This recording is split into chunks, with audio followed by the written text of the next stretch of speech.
इसमें मेनली देखो दो जो ऑप्टिकल फिनोमेना कवर करते हो, एक reflection of light and second major phenomena cover करते हो आप इसमें रिफ्रैक्शन।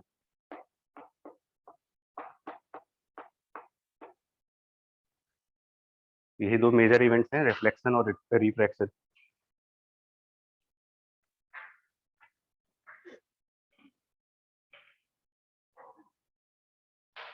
और इसके दो पार्ट्स हैं एक्चुअली। एक पार्ट जो ज्योमेट्री से रिलेटेड है जिसमें बेसिक लॉज कवर करोगे, और एक पार्ट आता है जिसमें ऑब्जेक्ट इमेज की बातें होती है। Object distance, image distance, magnification, size of image, ये सब नहीं। तो पहले जनरल वाला डिस्कशन करते हैं। इनके दोनों के बेसिक लॉज अगर याद करें, रिफ्रैक्शन और रिफ्लेक्शन की बेसिक लॉज, तो इसमें ये बोलते हो कि आप जो इसको थोड़ा जल्दी करेंगे बिकॉज ऑलमोस्ट क्लास टेंथ के लाइट चैप्टर में बेसिक आइडिया सबको है कि what is reflection and what is refraction. तो है ना, ठीक है।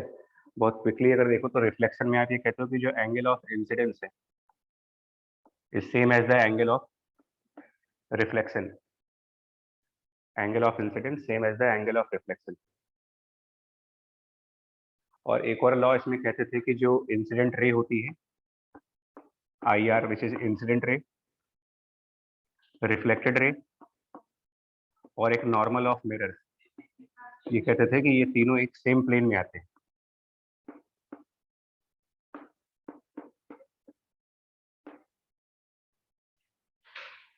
यही दो लॉ ऑफ रिफ्लेक्शन है, both are in the same plane और angle of incidence is same as the angle of reflection. मतलब कि अगर कहीं पर कोई एक मिरर इमेजिन करे, और रिफ्लेक्शन भी दो तरीके के हैं एक्चुअली। एक होते हैं जिसको हम बोलते हैं रेगुलर रिफ्लेक्शन,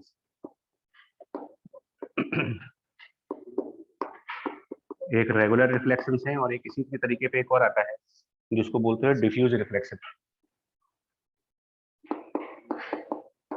क्या डिफरेंस है इन दोनों में, रेगुलर रिफ्लेक्शन में और डिफ्यूज रिफ्लेक्शन में?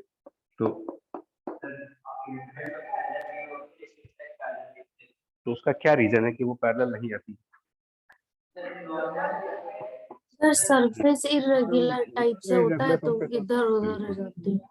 मतलब ये होता है जब सरफेस में माइक्रो लेवल पर इरेगुलरिटीज एग्जिस्ट करती है। माइक्रो लेवल पे सरफेस कोई भी परफेक्टली प्लेन नहीं होता। कितना भी प्लेन सरफेस लाओगे वो एटॉमिक लेवल पर और माइक्रो लेवल पर थोड़ा उबड़ खाबड़ टाइप का होता है। तो उसमें रेगुलर रिफ्लेक्शंस में ये कहते हो कि if you send parallel beams, तो वो रिफ्लेक्ट होकर के भी वापस पैरेलल बीम जाएगी। और इसमें ये कहते हैं कि अगर हम parallel beam of light incident करवाते हैं तो आफ्टर रिफ्लेक्शन वो थोड़ा सा डाइवर्जिंग या कन्वर्जिंग इस टाइप की बीम बन जाती है। तो इसका मतलब डिफ्यूज रिफ्लेक्शन में लॉ ऑफ रिफ्लेक्शन वैलिड नहीं है क्या? है सर, वैलिड है। वैलिड है। लॉ ऑफ रिफ्लेक्शन यहाँ भी फॉलो हो रहा है यहाँ भी फॉलो हो रहा है। किसी भी इंडिविजुअल पॉइंट ऑफ इंसिडेंस के ऊपर, इंडिविजुअल पॉइंट ऑफ इंसिडेंस पर अगर आप नॉर्मल ड्रॉ करोगे, तो at that point of incidence angle of incidence I1 is same as the angle of reflection R1. I1 equals to R1. At the second point of incidence also, second point of incidence पे वहां पर जो angle of incidence I2 बनेगा और वहां का जो angle of reflection R2 होगा वो आपस में बराबर है। मतलब डिफरेंट डिफरेंट पॉइंट्स पर different different angle of incidence और correspondingly different different angle of reflection. But individual points की बात करेंगे तो I1 is equal to R1। मतलब at reflection at this point law of reflection valid है, reflection at the other point वहां पर भी लॉ ऑफ रिफ्लेक्शन वैलिड है। बट क्योंकि इरेगुलरिटीज हैं तो नॉर्मल्स का जो डायरेक्शन है वो रैंडम है, और नॉर्मल्स की रैंडम डायरेक्शंस होने की वजह से एंगल ऑफ इंसिडेंसेस वेरिएबल हो गए, करस्पॉन्डिंगली आर चेंज हो गए। मतलब लॉ वहां पर भी वैलिड। इनफैक्ट वैलिड नहीं होता तो इसको हम लॉ बोलते भी नहीं थे।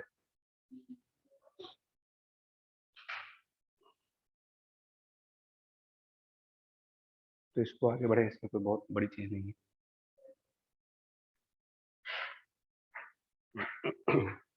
हाँ, थोड़ा सा ये है कि क्लास 11 में आओगे तो इसमें एक अपडेट है, लॉ ऑफ रिफ्लेक्शन का एक वेक्टर अपडेट है। वो देख लो क्या बनेगा। मतलब रिफ्लेक्शन की लॉ को अगर हम वेक्टर वेक्टर के फॉर्म में लिखना चाहते हैं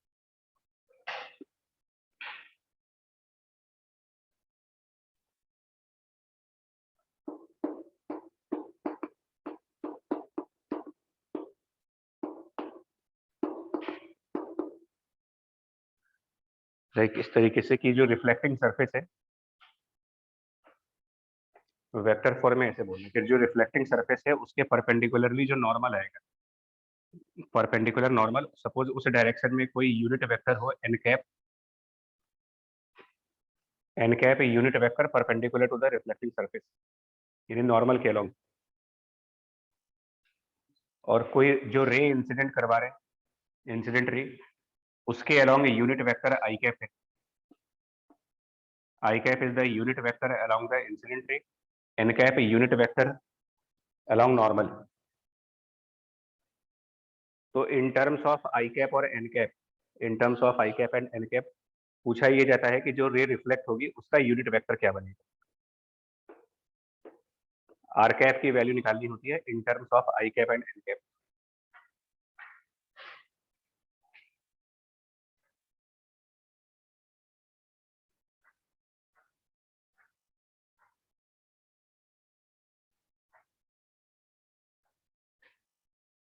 ठीक है, मतलब रिफ्लेक्शन को वेक्टोरियल फॉर्म में लिखना चाह रहे हैं। Law of reflection in terms of vector, मतलब इंसिडेंट रे को अगर हम एक वेक्टर मान लें, नॉर्मल को एक वेक्टर मान लें और रिफ्लेक्टेड रे को भी एक वेक्टर मान लें, तो इन तीनों वेक्टर के बीच का रिलेशन।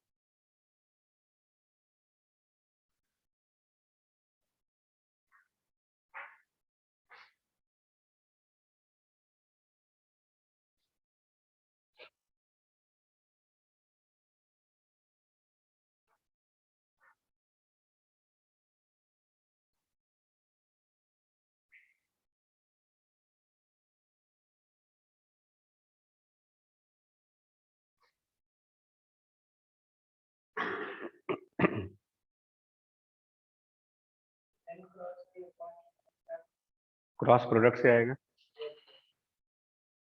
ओके, क्या लॉजिक लगा रहे हो?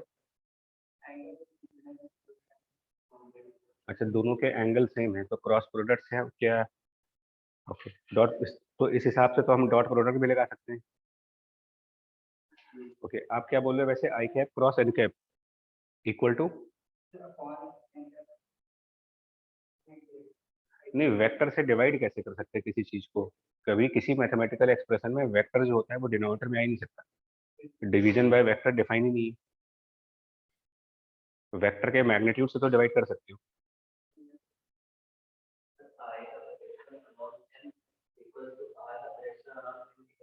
कर सकते हैं, आई का projection along N equals to R का प्रोजेक्शन अलोंग एन कर सकते हैं। तो उससे साबित क्या होगा, मतलब देखो आई का प्रोजेक्शन एन के अलोंग और आर का प्रोजेक्शन एन के अलोंग बराबर आ रहा है, तो इससे क्या साबित हुआ कि एंगल ऑफ इंसिडेंस और एंगल ऑफ रिफ्लेक्शन बराबर है। तो वही लॉ तो प्रूफ करना है, एक्चुअली नहीं लॉ प्रूफ नहीं करना है, मतलब ये जो, मतलब आप इन तीनों वेक्टर्स में जो रिलेशन लाओगे वो रिलेशन ऐसा होना चाहिए, आई कैप एन कैप और आर कैप के बीच में एक ऐसा रिलेशन चाहिए जिस रिलेशन के बेस पर ये सर प्रूफ होता हो कि, एक मिनट से, जिस रिलेशन से ये प्रूफ होता हो कि आई और आर बराबर है, और उस रिलेशन से ये भी प्रूफ हो सर जाए कि ये सेम प्लेन में है। हाँ जी जी। सर हम लोग जब एंगल कभी भी निकालना होता है वेक्टर्स के बीच का तो डॉट प्रोडक्ट यूज करते हैं। हाँ करते हैं। आई और एन के बीच डॉट प्रोडक्ट और एन और आर के बीच के डॉट प्रोडक्ट को फॉर्मूला यूज करके इक्वेट कर दें।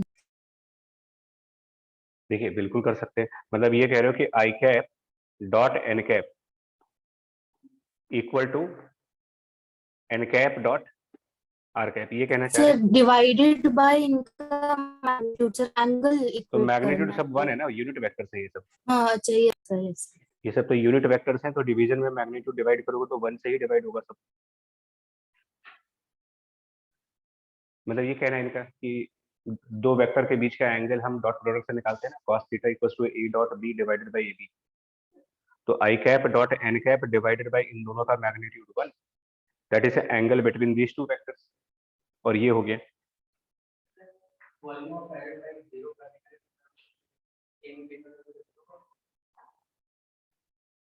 वो भी कर सकते हैं।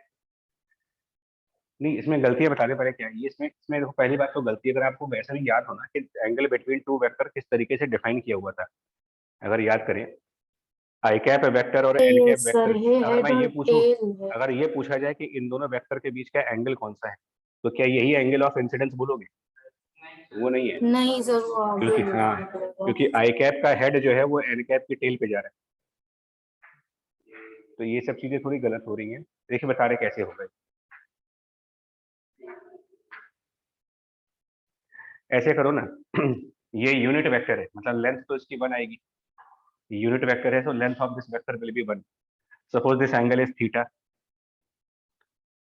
और ये आर कैप ये भी यूनिट वेक्टर है, ये एंगल भी थीटा है। इतना तो ऑब्वियस है कि आई कैप की टेल को और आर कैप की टेल को जब मिलाओगे आप, आई कैप और आर कैप की टेल्स जब आपस में ज्वाइन की जाएगी, क्योंकि दोनों यूनिट वेक्टर से सेम एंगल्स पर है, मतलब टेल ऑफ आई कैप और head of R cap, sorry head of R cap को जब मिलाएंगे तो ये एक हॉरिजॉन्टल लाइन नहीं बनेगी, parallel to that surface. Yes, sir. ये दोनों एंगल सेम है, ये लेंथ 1 है, ये लेंथ भी 1 है, तो नेचुरल सी बात है आई कैप की मतलब टेल ऑफ आई कैप और आर कैप की हेड जब आपस में मिलेंगे तो ये लाइन सरफेस के बिल्कुल पैरेलल लाइन होगी, राइट। बट ये मिडिल लाइन 1 नहीं होगी, ये मिड वाली लाइन 1 से छोटी होगी। इसका मतलब एन कैप वेक्टर थोड़ा बाहर निकला होगा इससे, ठीक है। ट्रायंगल ऑफ वेक्टर यूज करेंगे, triangle of vector N cap यहाँ तक है, सिर्फ इतनी लेंथ क्या होगी अगर ट्रिग्नोमेट्रिक रेशियो से ये लेंथ निकालेंगे, ये लेंथ, ये पूरी लेंथ 1 है, 1 है, ये थीटा है, तो यहाँ से लेकर के और यहाँ तक की लेंथ कह सकते हैं 1 cos थीटा है। ये लेंथ 1 इंटू कॉस थीटा है, और उसमें एन कैप मल्टीप्लाई कर दे तो यहाँ से यहाँ तक का वेक्टर आ जाएगा आपका। A vector is magnitude into the unit vector in that direction. So 1 cos theta multiplied by n cap, ये वाला वेक्टर हुआ वर्टिकल डायरेक्शन वाला। और ट्रायंगल लॉ के हिसाब से एक मिनट बच्चे रुको, आ रहे बता देंगे।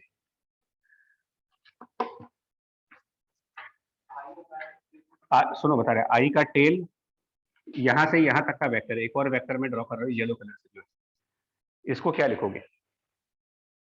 ये वेक्टर नहीं, इसके हिसाब से ट्रायंगल लॉ के हिसाब से लिखो, वेक्टर्स के triangle law. I cap vector यहाँ पर सर है, आई कैप प्लस वो I जो वन बीच plus में n cos वेक्टर theta. इन दोनों का समेशन कह सकते हैं इसको। तो ये this vector is I cap plus cos theta into N cap, sum of these two vectors इसको कह सकते हो, कह सकते हैं। और जो ये बड़ा वाला ट्रायंगल देख रहे हो, इसको फिर से अलग से भी बना के दिखा रहे हैं। एक वेक्टर हमारा ये आई कैप था और इधर एक वेक्टर आर कैप था, तो ये वेक्टर भी हम ट्रायंगल लॉ से लिखेंगे तो I cap plus R cap होगा, जो कि इसका डबल होना चाहिए। मतलब Yes. I cap vector plus R cap vector should be 2 times of I cap vector plus cos theta multiplied by N cap. देखो इसको, और ट्रायंगल लॉ यूज करने का फायदा क्या होता है एक्चुअली, जब आपने ट्रायंगल लॉ यूज किया, देखिए तो ट्रायंगल लॉ में एक बात कही जाती है कि अगर आप ए वेक्टर और बी वेक्टर्स को ऐड करोगे तो ए प्लस बी उसी प्लेन में होगा जिस प्लेन में ए और बी होंगे। ऐसा तो नहीं हो सकता कि A vector X Y plane में है और B vector X Y plane में है, ऐड करेंगे तो वाई जेड प्लेन आएगा। तो जिस प्लेन में ए है, जिस प्लेन में बी है, उनका समेशन भी उसी प्लेन में है। तो एक बात तो ये साबित हो गई कि जिस प्लेन में आई है और जिस प्लेन में एन है, इनका समेशन ये वाला वेक्टर सेम प्लेन में आएगा। क्लियर है? और आई प्लस आर इसका डबल है, यानी कि आई प्लस आर उसी प्लेन में है। आई प्लस आर उस प्लेन में हुआ जिस प्लेन में I plus N cap cos theta है। तो क्या इससे ये साबित नहीं हो रहा कि ये सारे वेक्टर सेम प्लेन में? प्लेन ऑफ आई और plane of N is the plane of I plus cos theta N cap, और इसी के पैरेलल और डबल आई प्लस आर है, तो आर भी इसी प्लेन में हुआ। सेकंड वाला लॉ प्रूफ हो गया आपका, that they are in the same plane. और 2 टाइम्स करने से ये प्रूफ हो जाता है कि इधर वाला एंगल और इधर वाला एंगल सेम है, मतलब इसमें दोनों ही लॉ है। Angle of incidence equal to angle of reflection भी है इसके अंदर, and they are in the same plane, वो भी।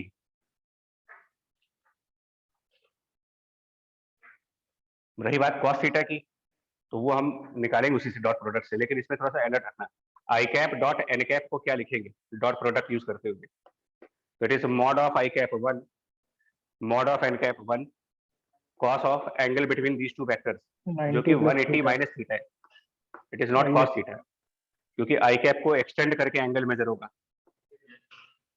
सो यहां से कॉस थीटा की वैल्यू मिल जाएगी, इनफैक्ट माइनस कॉस थीटा आएगा वो। तो अल्टीमेटली इसको जब हम आर कैप लिखेंगे तो आर कैप की वैल्यू बनेगी I cap and plus 2 cos theta में कॉस थीटा हट जाएगा तो वो माइनस हो जाएगा -2 I cap dot N cap and outside again N cap. एक बार क्रॉस चेक करना रिलेशन को, R cap equal to I cap -2 times of I cap dot N cap और आउटसाइड अगेन एन कैप है।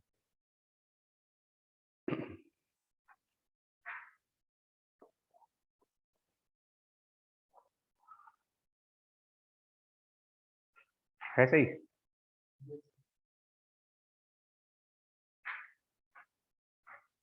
This is called vector form of law of reflection.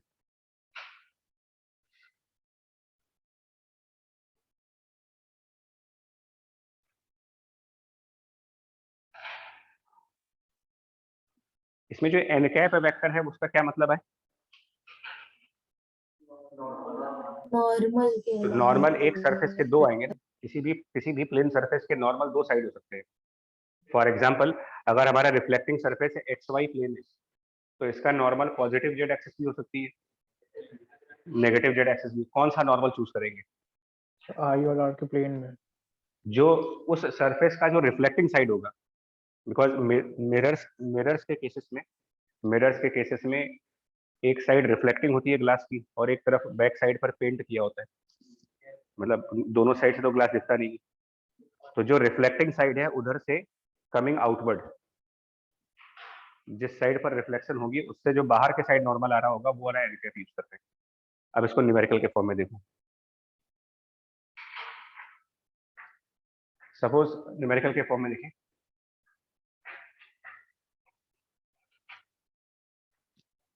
देखो a vector capital A equal to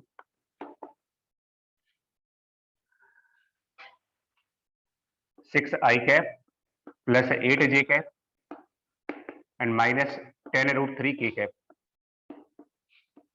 A vector 6i cap plus 8j cap minus 10√3 k cap is incident on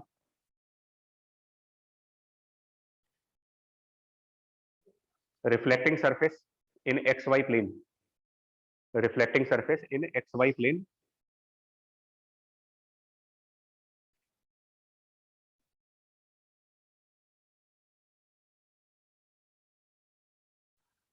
ठीक है। Find unit vector in the direction of reflected ray, find unit vector in the direction of reflected ray, find the unit vector in the direction of reflected ray.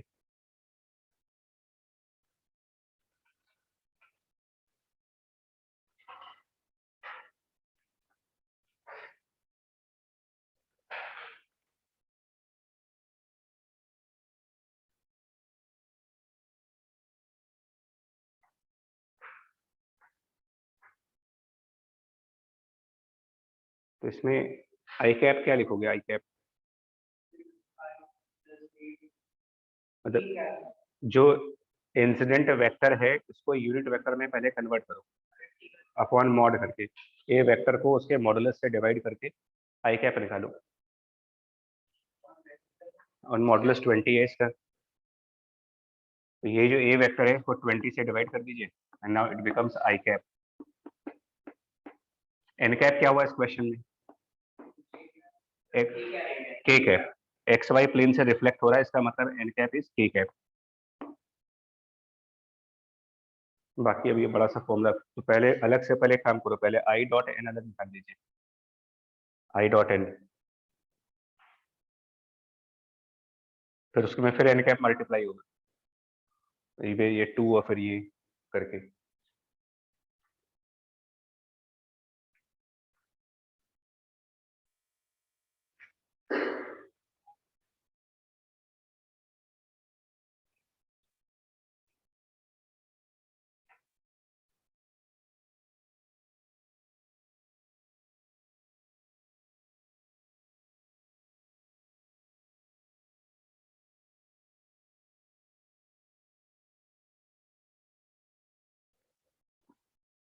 Answer है तो बता रहा हूँ, step by step करो। पहले आई dot N अलग से निकालो, कितना आया, आई डॉट एन जो आ रहा होगा वो -√3/2 आ रहा होगा। I dot N cap will be -√3/2। फिर उसको एन कैप में मल्टीप्लाई करेंगे -2 करके, और आई कैप में से सब्ट्रैक्ट कर दे इसको, तो ये पूरा जो आंसर बन रहा होगा अगर कैलकुलेशन सही होगी तुम्हारी, 6i cap plus 8j cap plus 10√3 Plus 10√3 by K 20. Whole by 20. 20। जिससे एक और बात समझ में आती है कि रिफ्लेक्टेड और इंसिडेंट वेक्टर्स में सिर्फ एक कंपोनेंट का साइन चेंज हुआ है।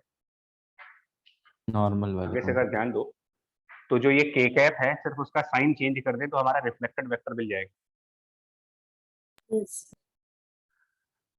और कौन सा साइन चेंज करोगे आप, इंसिडेंट वेक्टर के कौन से कंपोनेंट का साइन चेंज करके रिफ्लेक्टेड वाला वेक्टर निकाल सकते हैं? सर जो प्लेन के नॉर्मल है नॉर्मल वाला, बस नॉर्मल। बस इतना सा ऑब्जेक्टिव रूल आगे से ध्यान रखेंगे। Just sign change the sign of normal component.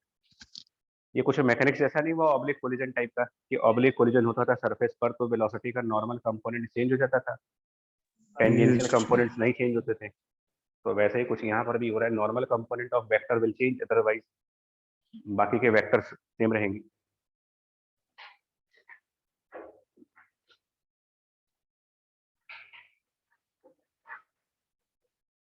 Then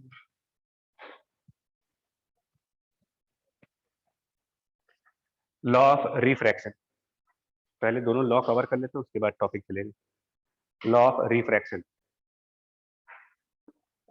इसका प्रूफ वेव ऑप्टिक्स में हाइजेंस प्रिंसिपल पे दिखा चुके हैं, वेव फ्रंट बना करके, ठीक है ना। नाउ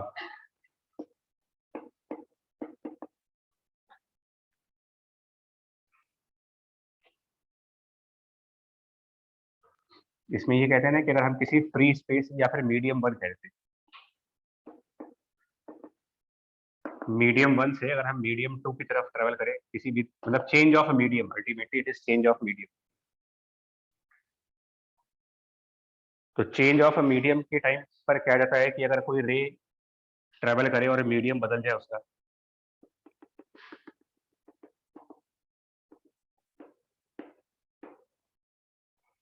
तो सपोज नॉर्मल के साथ उसका एंगल जो बन रहा था वो θ1 बन रहा था इंसिडेंट रे का, आई means incident ray, capital I means incident ray. Normal से θ1 एंगल पर है तो वो डिपेंड करता है दोनों मीडियम्स में से किसकी डेंसिटी ज्यादा है, और उसके हिसाब से रिफ्रैक्टेड रे या तो नॉर्मल के साइड बेंड होती है या फिर नॉर्मल से दूर जाएगी, कोई एक केस तो आएगा। तो अभी फिलहाल लॉ समझने के लिए कोई एक सिंपल सा केस मान लेते हैं, suppose that coming towards normal है, refracted ray comes towards normal at angle of θ2।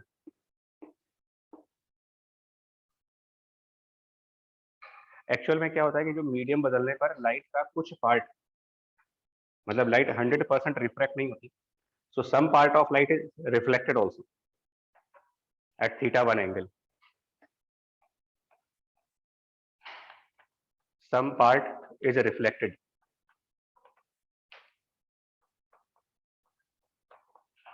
And majority major part refract होता है इसका। 100% रिफ्रैक्शन पॉसिबल ही नहीं किसी भी चेंज ऑफ मीडियम।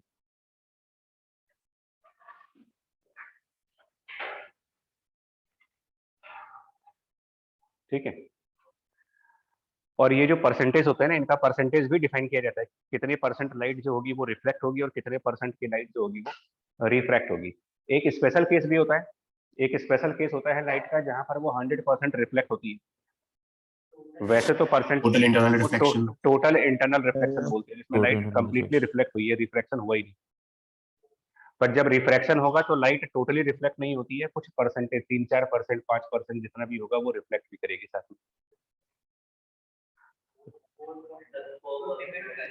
इंटरफेरेंस में बताया था इसको, 4% रिफ्लेक्ट, वो डिपेंड करता है रिफ्लेक्टिव इंडेक्स के ऊपर। जब एयर से ग्लास की तरफ गए थे और रिफ्लेक्शन हुआ था इंटरफेरेंस इन थिन फिल्म, तो उसमें ये चीज प्रूफ की गई थी कि 4% आती है। अब कुछ बातें और हैं, जैसे मान लें एक तो इनका लॉ आता है कि θ1 और θ2 को रिलेट करने का एक लॉ है। उसके लिए ये मान लें कि जो फर्स्ट मीडियम है, यहाँ पर वेव स्पीड, यहाँ पर वेव की जो कैरेक्टरिस्टिक्स है उसमें स्पीड मान लेते हैं उसकी v1 है, वेव की फ्रीक्वेंसी f है, वेवलेंथ λ1 मान लेते हैं, और उसका एम्पलीट्यूड a1 है, बिकॉज अल्टीमेटली रे ऑप्टिक्स जरूर है but in principle it is a light wave. और हाइजेंस थ्योरी में तो वेव ऑप्टिक्स ही पढ़ा गया था। तो लाइट बेसिकली वेव है बट उसको हम ट्रीट कर रहे हैं एज अ रे। तो वेव है तो ये 3-4 कैरेक्टरिस्टिक्स प्रॉपर्टी होगी, speed, frequency, f1 sorry, wavelength and amplitude. जो लाइट रिफ्रैक्ट हुई है उसके बारे में अगर बात करें तो उसके अंदर मान लेते हैं कि speed of wave v2, frequency becomes f2, amplitude a2 and wavelength λ2।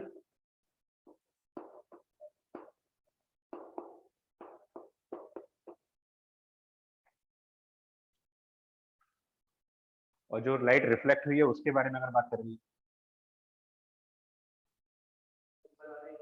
तो जो रिफ्लेक्टेड लाइट होती है उसके बारे में ये कहा जाता है कि कोई भी कैरेक्टरिस्टिक प्रॉपर्टी वेव की चेंज नहीं करेगी उसमें। स्पीड नहीं चेंज होगी, फ्रीक्वेंसी नहीं चेंज होगी, वेवलेंथ भी नहीं चेंज होगी। तो रिफ्लेक्टेड लाइट के लिए स्पीड v1 रखा जाएगा, frequency is f1, wavelength is λ1, but yes amplitude will change, इसको a3 मान लीजिए। रिफ्लेक्टेड का एम्पलीट्यूड डिफरेंट होता है इंसिडेंट के एम्पलीट्यूड से, बट उसकी स्पीड, उसकी फ्रीक्वेंसी और उसकी वेवलेंथ एज इट इज रहेगी।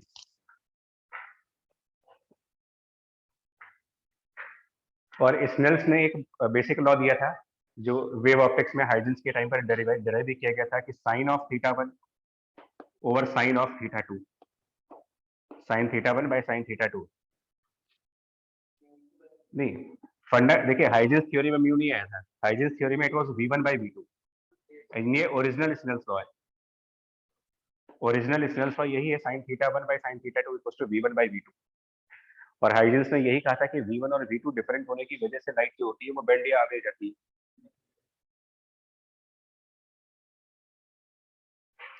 अगर हम उल्टा करें ना, सपोज साउंड वेव का रिफ्रैक्शन होता, देखिए साउंड वेव और लाइट वेव के रिफ्रैक्शन से रिजल्ट अपोजिट है। साउंड की स्पीड एयर में कम होती है और सॉलिड में ज्यादा होती है। तो साउंड के लिए सॉलिड जो है वो डेंसर मीडियम में, और लाइट में उल्टा है,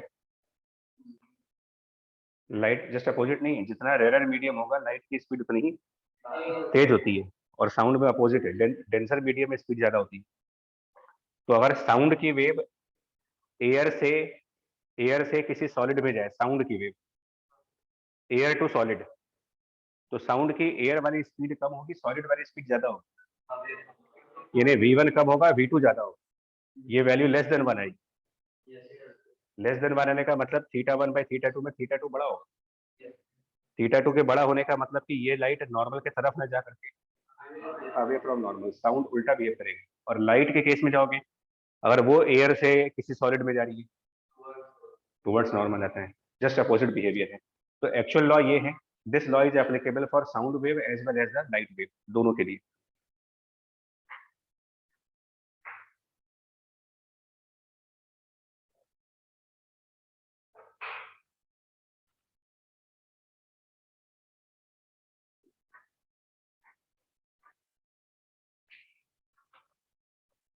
अगर लगाना चाहे तो, बट एक्चुअली लगाते इसलिए नहीं क्योंकि साउंड इज लॉन्गिट्यूडनल वेव है, तो उसमें लगाते नहीं है कभी।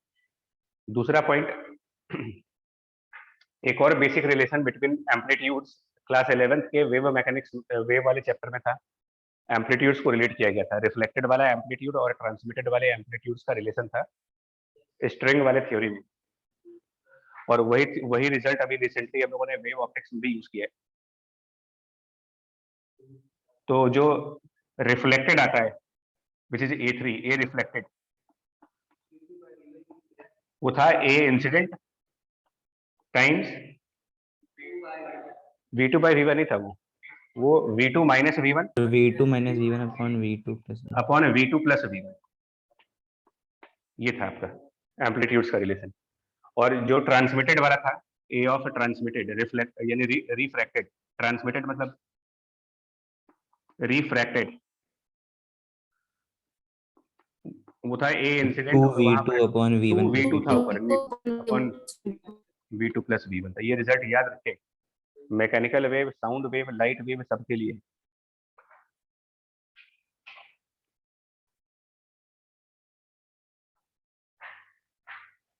डेरिवेशन क्लास 11th में स्ट्रिंग वाली थ्योरी में, ठीक है।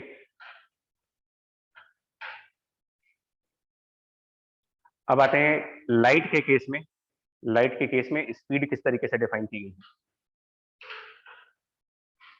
तो लाइट के केस में स्पीड ऑफ वेव को डिफाइन किया जाता है in case of light. Sound के केस में अलग तरीके से डिफाइन करते हैं, लाइट के केस में अलग तरीके से डिफाइन करते हैं। जैसे अगर हम रिकॉल करें तो साउंड वेव के केस में स्पीड के कई सारे फॉर्मूले थे, जैसे root of T by mu in string और वायर, अभी जिसके ऊपर भी पिछले एक टेस्ट डिस्कशन में प्रॉब्लम हुआ था। इसका एक formula root of bulk modulus by density है। अगर किसी मीडियम में हो, साउंड इन अ मीडियम मतलब रॉड में, गैसेस में, लिक्विड्स में, किसी मीडियम में, और वहीं पर एक फॉर्मूला और होता था इसका, root of Young's modulus by Young's modulus upon. ये basically root T by mu वाला आप स्ट्रिंग के लिए लगाते हो और वाई बाय रो वाला वायर के लिए लगाते हो। ये दो फॉर्मूले अलग अलग इस तरीके से था। और यहाँ पर अगर बात करोगे लाइट के केस में, तो लाइट के केस में स्पीड का फॉर्मूला क्या है? हाँ, वो EM वेव के टाइम पर डिस्कस हुआ था। लिखे कहाँ यार, स्पीड ऑफ लाइट वेव अगर हम याद करें तो इसका फॉर्मूला ये डिस्कस हुआ था, speed of light in a medium. तो ये कहा गया था its speed in the free space divided by refractive index, जिसको म्यू या एन जिससे भी डिनोट करना चाहें, सपोज एन से करेंगे, किसी से भी कर म्यू से ही कर दो, रिफ्रैक्टिव इंडेक्स म्यू से। और रिफ्रैक्टिव इंडेक्स म्यू के बारे में इलेक्ट्रोमैग्नेटिक वेव में इंट्रोड्यूस किया गया था। Refractive index mu itself is defined as, यार ये म्यू कंफ्यूज कर देगा जानते हो, क्योंकि इसमें ना वो भी चेक कराएगा, एन मानो इसे, याद करें क्या था रिफ्रैक्टिव इंडेक्स। तो रिफ्रैक्टिव इंडेक्स वाज, कितने लोग को याद है क्या था ये Root refractive index? mu naught epsilon naught वाला. रिफ्रैक्टिव इंडेक्स परमिटिविटी और परमेबिलिटी से रिलेटेड है। Sir वो mu naught epsilon naught था root हाँ में. हाँ, रूट में mu naught, epsilon not, capital के और म्यू आर, ये पूरी चीज है। Yes sir. ये म्यू नॉट वो जो मैग्नेटिज्म वाला कांस्टेंट है, permeability of free space, epsilon permittivity of free space, permeability of free space, permittivity of free space, K is the dielectric constant, और mu R relative permeability, magnetism का dielectric constant.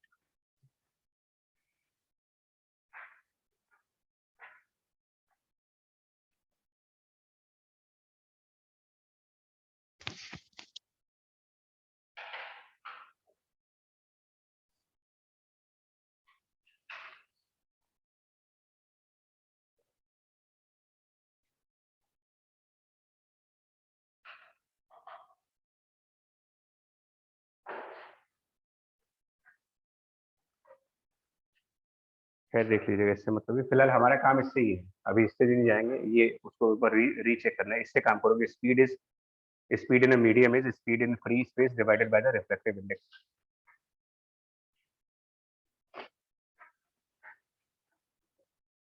बाकी यार कुछ basic बातें बताओ।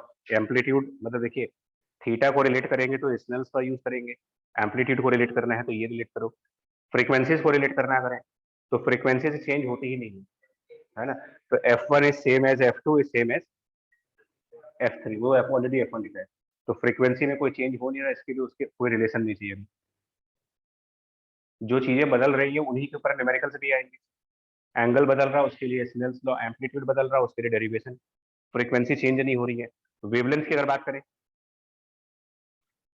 Wavelength तो v equals to F lambda वाला formula लगाओ, v equals to F lambda, F change हो नहीं रहा, तो जिस रेशियो में स्पीड बदलेगी उसी रेशियो में वेवलेंथ भी बदलेगा, और स्पीड रिफ्रैक्टिव इंडेक्स के इनवर्स प्रोपोर्शन में, यानी हम स्नेल्स लॉ को मॉडिफाई कर देते हैं। तो जैसे v1 by v2 can be written as lambda 1 by lambda 2, can also be written as n2 by n1, ये पूरा आपका लॉ बन जाएगा इस तरीके से। अब इसमें ये तो हो गया एलिमेंट्री क्वेश्चंस ऐसे आएंगे, बिल्कुल जीरो लेवल क्वेश्चन जिसको बोलते हैं।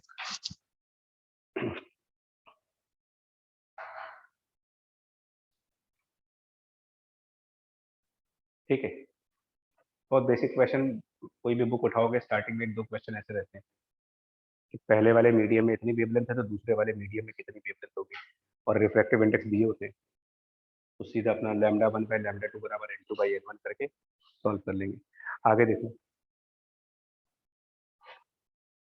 हम लोग जिस फॉर्मूले से ज्यादा प्रैक्टिस, हम लोग जिसका हैबिचुअल है वो ये वाला फॉर्म है, sin theta 1 by sin theta 2 बराबर, ये हम लोग को ज्यादा बताया जाता है, sin theta 1 by sin theta 2 equals to refractive index of second medium divided by the refractive index of first medium. ठीक, इसका वेक्टर फॉर्म क्या होगा, रिफ्रैक्शन की लॉ का वेक्टर फॉर्म वो लिखो, vector form of this law. अच्छा उसके पहले एक और बात, सॉरी 1 मिनट बच्चा, और आगे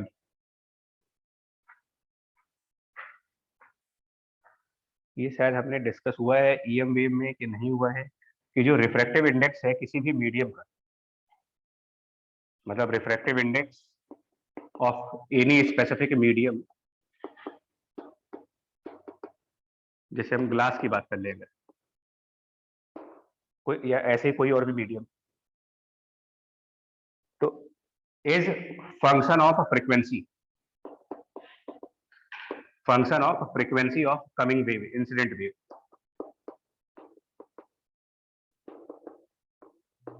मुझे नहीं मालूम शायद ये पॉइंट कभी डिस्कस हुआ है कि नहीं, याद भी नहीं आ रहा इस समय। तो देखो बता रहे क्या चीजें, मतलब जो पॉइंट बोलना चाह रहे हो क्या है वो,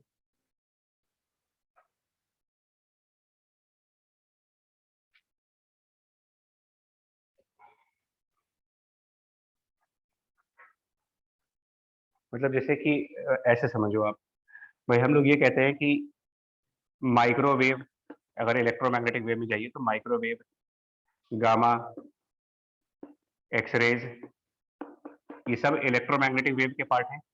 इस तरीके से विजिबल लाइट, अल्ट्रावायलेट, ये सब स्पेक्ट्रम के पार्ट नहीं है आपके, part of the EM wave. Free space में ये कितनी स्पीड पे चलेंगे, अगर हमें पूछा जाए कि माइक्रोवेव इन फ्री स्पेस, तो स्पीड क्या लिखोगे, 3 × 10⁸ लाइट की स्पीड। गामा अगर जाए तो, जबकि इनकी फ्रीक्वेंसी सबकी अलग अलग, तो डिफरेंट फ्रीक्वेंसी होने के बावजूद भी ये सब अगर फ्री स्पेस में जाएंगे, फ्री स्पेस में, तो आप बोलोगे कि इन सब की speed small C small C small C small C small C, they all will same speed. But अगर इन्हीं को किसी मीडियम में लेके जाते हो, एज एग्जांपल ग्लास में लेके जाए, नहीं तो ग्लास में वैसे हम लोग को बताया जाता है कि ग्लास का रिफ्रैक्टिव इंडेक्स 3/2 होता है, ग्लास का रिफ्रैक्टिव इंडेक्स 1.5, वाटर का रिफ्रैक्टिव इंडेक्स 4/3, इस तरीके से बताते हो। विजिबल के लिए नहीं, वो एक एवरेज वैल्यू दी जाती है। मतलब अब यहाँ पर मैं ये कह रहा हूँ, हमारा फॉर्मूला क्या कह रहा है, C divided by the refractive index, but जो रिफ्रैक्टिव इंडेक्स मतलब ग्लास का रिफ्रैक्टिव इंडेक्स जितना माइक्रोवेव के लिए होगा, वही ग्लास गामा के लिए डिफरेंट रिफ्रैक्टिव इंडेक्स प्रोवाइड करेगी, वही ग्लास एक्सरेज के लिए अलग रिफ्रैक्टिव इंडेक्स प्रोवाइड करेगी। ये इसका मतलब है, refractive index function of the frequency.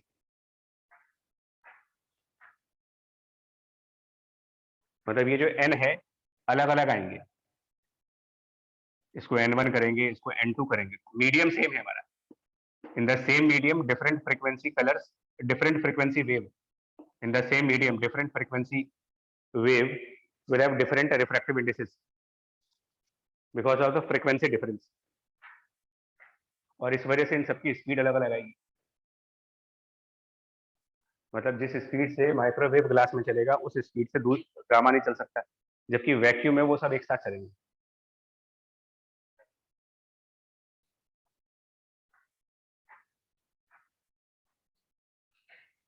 क्या चीज साउंड में भी ये चीज होती है क्या, कि साउंड अलग अलग फ्रीक्वेंसीज की साउंड एक मीडियम में अलग अलग स्पीड पे चलेंगी? जैसे पानी में साउंड अलग अलग फ्रीक्वेंसीज के ट्रेवल करवाएं, तो क्या साउंड की स्पीड मीडियम में इस बात पर डिपेंड करती है कि वो कितनी फ्रीक्वेंसी का है? जैसे लाइट का तो करता है, लाइट की स्पीड एक मीडियम में क्या होगी ये डिपेंड करती है उस लाइट की फ्रीक्वेंसी के ऊपर भी, क्योंकि सुनो तो, क्योंकि फ्रीक्वेंसी से रिफ्रैक्टिव इंडेक्स डिफाइंड है।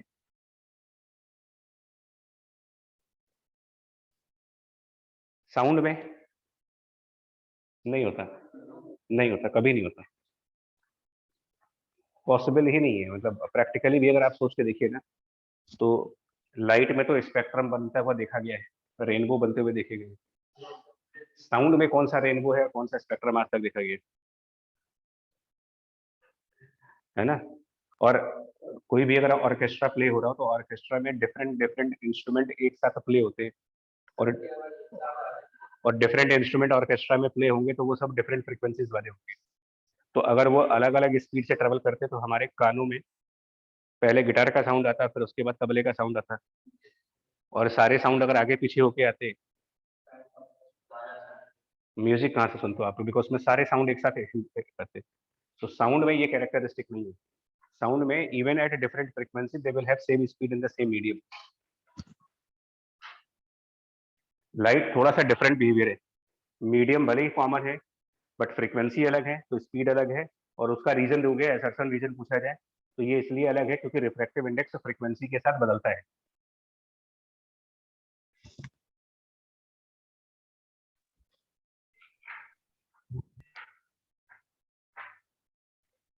और इनफैक्ट ऐसा कहा जाता है कि जो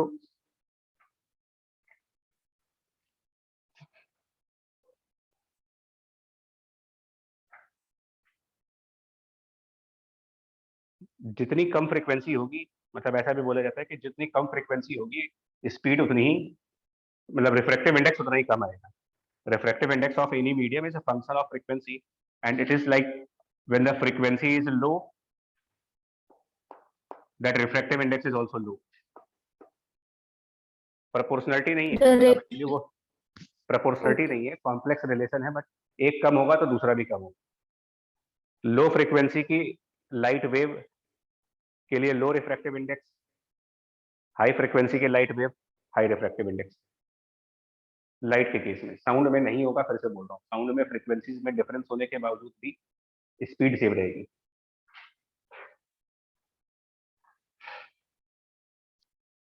ठीक है, और इस वजह से क्या होता है कि जब रिफ्रैक्टिव इंडेक्स फ्रीक्वेंसी का पैरामीटर बन जाता है कि डिफरेंट फ्रीक्वेंसीज के लिए डिफरेंट आएगी, और वेवलेंथ के हिसाब से देखा जाए अगर इन टर्म्स ऑफ वेवलेंथ, तो उल्टा बोल सकते हो आप, बिकॉज लैम्डा जितना हाई होगा हायर वेवलेंथ की फ्रीक्वेंसी कम आएंगी। तो इसको ऐसे समझो आप, सपोज दैट वैक्यूम यानी फ्री स्पेस से, फ्री स्पेस को हम लोग एयर भी कहते हैं, एयर को आप फ्री स्पेस जैसा मान लें, एयर के फ्री स्पेस यानी vacuum, and suppose entering in glass. तो अगर आप मोनोक्रोमेटिक लाइट ला रहे हो,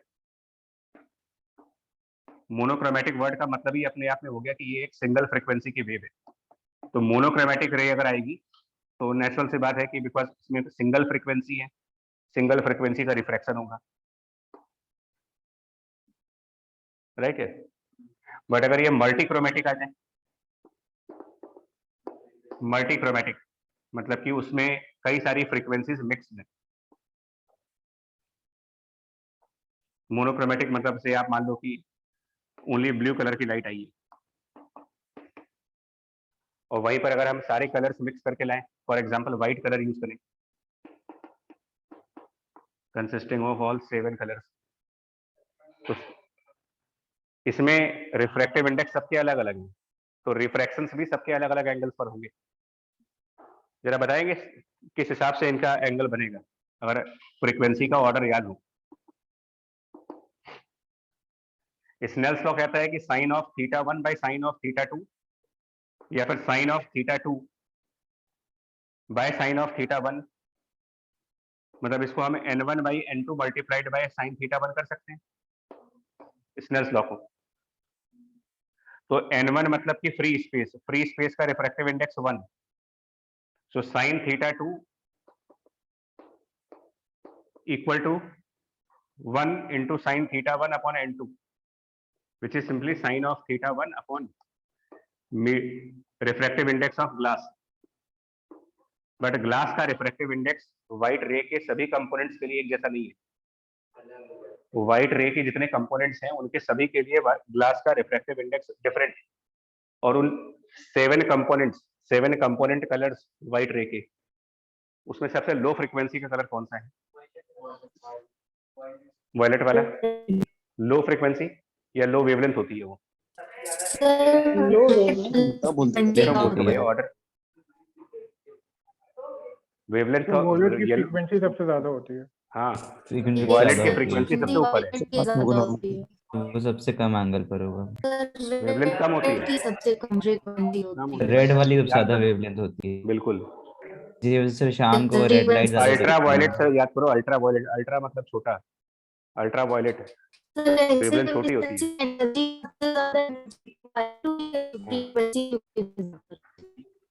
नेहल जी तुम्हारी आवाज आज गड़बड़ आ रही है, नेटवर्क तुम्हारे साइड पर। तो ये बताइए, वायलेट की सबसे लो वेवलेंथ है, सबसे हाई फ्रीक्वेंसी है, तो ये ग्लास वायलेट कलर को सबसे ज्यादा रिफ्रैक्टिव इंडेक्स ऑफर करेगा, और जब सबसे ज्यादा रिफ्रैक्टिव इंडेक्स वायलेट को मिलेगा, एंगल सबसे कम होगा। सबसे ज्यादा, तो उसका θ2 कम होगा। θ2 कम होने का मतलब नॉर्मल के बहुत क्लोज होगी वो, तो नॉर्मल के सबसे नियरेस्ट वायलेट कलर जाएगी, और नॉर्मल से सबसे ज्यादा दूर रेड होगा। रेड है।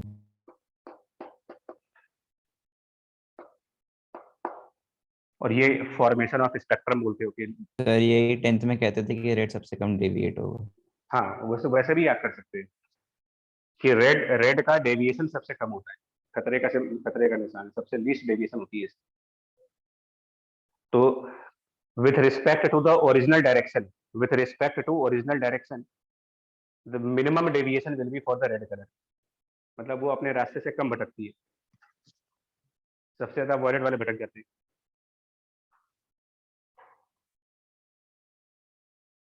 और छोटी क्लासेस में बताते भी थे कि ये डेंजर सिग्नल सारे रेड कलर के क्यों बनाए जाते हैं। रीजन ऐसा देते थे कि समझ ही नहीं आता था क्या बोल रहे हैं। तो वो एक्चुअली यहाँ से है ना, पूरा टॉपिक तो पूरा ये है, क्लियर हुआ ये? लाइट के स्पीड को लेकर के बहुत सारे प्रॉब्लम्स है। एक तो लाइट की स्पीड फ्री स्पेस में सबके लिए एक जैसी, मीडियम में जाते ही सबके लिए अलग अलग बिहेवियर होगी। लाइट की स्पीड के बारे में एक और स्टेटमेंट है, फ्री स्पेस में जो लाइट की स्पीड है वो रिलेटिविटी को फॉलो नहीं करती, ये एक यूनिवर्सल फैक्ट है। तो कोई भी ऑब्जर्वर हो, किसी भी मोड में हो, किसी भी स्पीड पर ऑब्जर्वर हो, सबके लिए फ्री स्पेस में लाइट सेम स्पीड पे चलती है। बट मीडियम में जब घुसते हैं तो रिलेटिविटी लग जाती है, मतलब मीडियम के अंदर लाइट की speed person to person change हो सकती है कंसेप्ट ऑफ रिलेटिव वेलोसिटी के हिसाब से, बट फ्री स्पेस में रिलेटिविटी वैलिड नहीं है। सर हाँ, बड़ी कॉम्प्लेक्स है लाइट। हाँ सर तो फिर जो रिफ्रैक्टिव इंडेक्स दिया होता है बाय हाँ डिफॉल्ट हाँ, हर जगह, सर वो किसके लिए होता है? इनर्शियल फ्रेम एक तरीके से स्टेशनरी पर्सन के रिस्पेक्ट में होता है। नहीं सर, जैसे अभी आपने कहा ना कि अलग अलग अच्छा लाइट वो, के लिए अलग अलग सॉरी है। Sorry, yes. वो जो अच्छा आप कह रहे हो कि ग्लास का रिफ्रैक्टिव इंडेक्स 3.2 ये वगैरह ये सब है, यस सर। तो वो न्यूमेरिकल में जिस रे को हम यूज करते हैं ना, बिकॉज हम मोस्टली मोनोक्रोमेटिक रेज यूज करते हैं कहीं पर भी, इवन अगर याद करो आप YDAC इंटरफेरेंस, वहां लिखा होता था मोनोक्रोमेटिक वेव। Yes sir. तो वो रीजन यही है कि अगर हम मोनोक्रोमेटिक रे यूज करेंगे तो स्पेक्ट्रम बनना स्टार्ट हो जाएंगे। Yes sir. ठीक, क्लियर हुआ है? आगे यस सर। देखिए। ओके, हाँ रिफ्रैक्शन का लॉ अगर वेक्टोरियल फॉर्म में लिखना चाहें, law of refraction in vectorial form, जैसे रिफ्लेक्शन को लिखा है वैसे रिफ्रैक्शन को।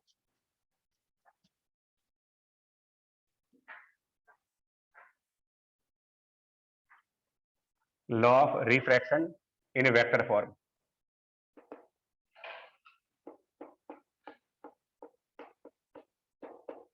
सपोज दैट फ्री स्पेस से किसी मीडियम की तरफ जा रहे हैं, coming from free space and going into some medium.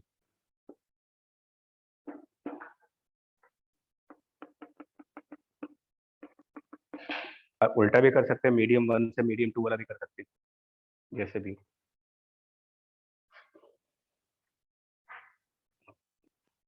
This time incident vector is given as I. Incident vector I, unit vector of normal n cap. Incident vector given होगा, जैसे अभी पीछे क्वेश्चन नहीं दिया था आपको, एक वेक्टर मिरर वाला, तो वो रिफ्लेक्शन था, अब रिफ्लेक्शन पे आ जाइए। इंसिडेंट वेक्टर गिवन है, नॉर्मल का यूनिट वेक्टर गिवन है, एन कैप गिवन है, और हमें रिफ्रैक्टेड रे का यूनिट वेक्टर चाहिए, unit vector for the refracted रे।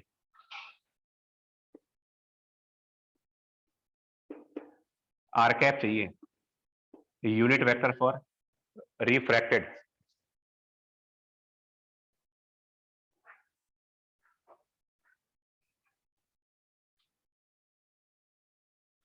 ये एज्यूम करते हुए कि जो θ1 θ2 है वो हमको दिए जाएंगे, एक्चुअली दोनों एंगल नहीं दिए जाते, कोई एक एंगल दिया जाता है, दूसरा एंगल हम अपने आप निकालते हैं बाय स्नेल्स लॉ। दोनों एंगल हम क्यों देंगे, मतलब जब स्नेल्स लॉ है तो एक एंगल प्रोवाइड करते हैं, दूसरा एंगल स्नेल्स लॉ की हेल्प से निकालना पड़ता है। तो फिलहाल तो अपना आंसर θ1 और θ2 के फॉर्म में लिखो, बाद में θ1 θ2 को स्नेल्स लॉ से निकालेंगे।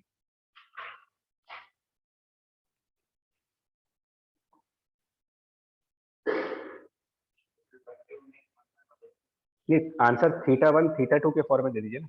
रिफ्रैक्टिव इंडेक्स की जो नीड होती है वो तो θ1 और θ2 को रिलेट करने के लिए होती है, तो फिलहाल तो θ1 θ2 के टर्म्स में अपना निकालते हैं आंसर।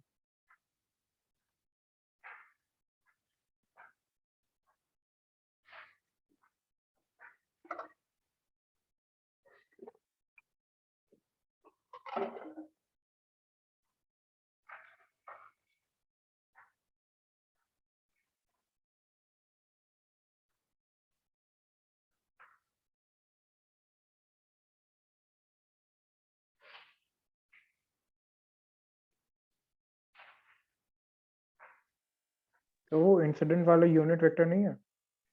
नहीं, वो एक फुल वेक्टर है, मतलब कंप्लीट वेक्टर है, उसको यूनिट पे कर सकते हो, उसमें क्या है, मैग्नीट्यूड से डिवाइड कर लीजिए।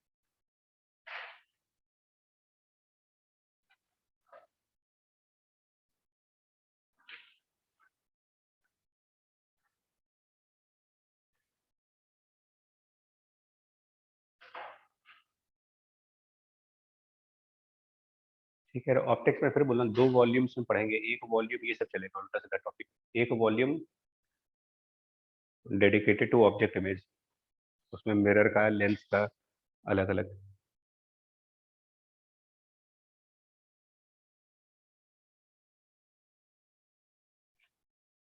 देखो टाइम थोड़ा सा कम है इसमें, देखो क्या करो,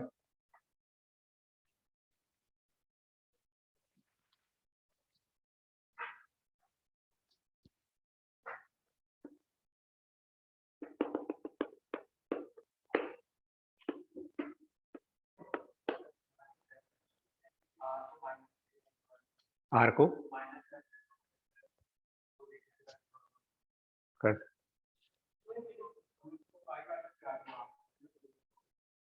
मतलब इस वेक्टर को आगे यहाँ पर लेके आ जाए, ला सकते हैं। फिर बता रहे क्या करो, देखो ये सब 3D वेक्टर्स वाले रूल। आप एक काम करिए, सिंपली जो इंसिडेंट वेक्टर है, ध्यान से सुनना, इंसिडेंट वेक्टर को रिजॉल्व कर देते हैं, 2 पार्ट्स में रिजॉल्व कर लेते हैं। उसमें से एक इंसिडेंट वेक्टर जो पैरेलल टू नॉर्मल है, एन कैप के पैरेलल, ठीक है, और एक incident vector perpendicular to normal.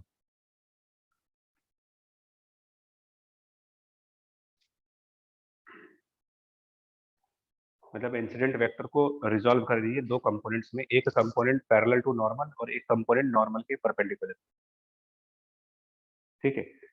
Similarly जो आर कैप है इसको रिजॉल्व कर देते हैं, सेम वे में आर कैप रिजॉल्व कर सकते हैं। तो this is R cap parallel to normal and second one R cap perpendicular to normal.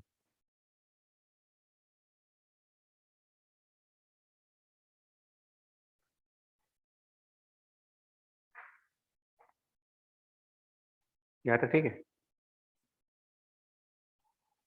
Are cap perpendicular to the normal equals to, हमारा एक बेसिक रूल होता है यार कि किसी भी वेक्टर को लिखने के लिए आप एक काम कर सकते हो, any vector is magnitude of that vector times unit vector of that direction. तो अगर मैं, देखिए आर कैप यूनिट वेक्टर है, उसका कंपोनेंट यूनिट वेक्टर तो होगा नहीं, मतलब ये यूनिट वेक्टर नहीं है, तो ये कोई एक ऑर्डिनरी वेक्टर है। ऑर्डिनरी वेक्टर को लिखने के लिए चाहिए उसका magnitude, magnitude of this component. तो अगर आर कैप यूनिट वेक्टर है, मतलब ये लेंथ 1 है, सो ये वाला magnitude 1 cos theta 2, so cos theta 2 is the magnitude. और आर कैप परपेंडिकुलर की जो डायरेक्शन है, आर कैप परपेंडिकुलर का डायरेक्शन वो आई परपेंडिकुलर के पैरेलल है। समझ पा रहे हैं? तो अगर हम यहां पर यूनिट वेक्टर निकाल लें, कैसे, I perpendicular upon mod of I perpendicular,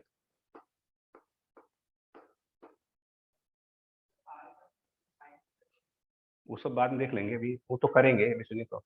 मतलब ये जो इंसिडेंट वेक्टर का नॉर्मल के परपेंडिकुलर कंपोनेंट है, इंसिडेंट वेक्टर का नॉर्मल के परपेंडिकुलर कंपोनेंट, इसको अगर हम इसकी लेंथ से डिवाइड कर दें तो इस डायरेक्शन का यूनिट वेक्टर आएगा, और इसी डायरेक्शन में हमारा आर परपेंडिकुलर, ये आई पसंद में।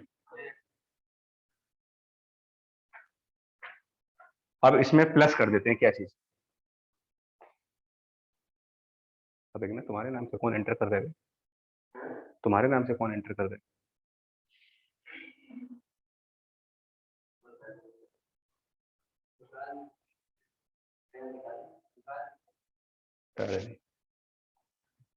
ये मिला। और इसमें अगर हम आर कैप पैरेलल वाला ऐड कर दें तो ये पूरा आर कैप नहीं आ जाएगा, तो ये आर परपेंडिकुलर निकाला, अब आर पैरेलल वाला इसमें ऐड कर देते हैं।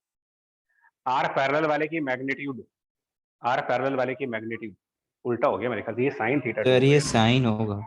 उल्टा हो गया भाई, ये साइन थीटा 2 होगा, उधर कॉस थीटा 2 आएगा।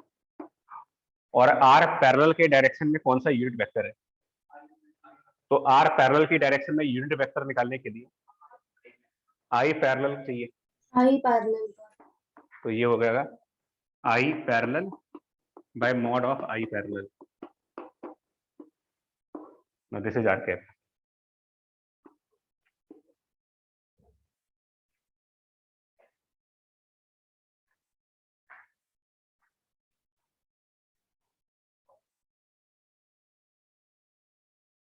आई बात समझे?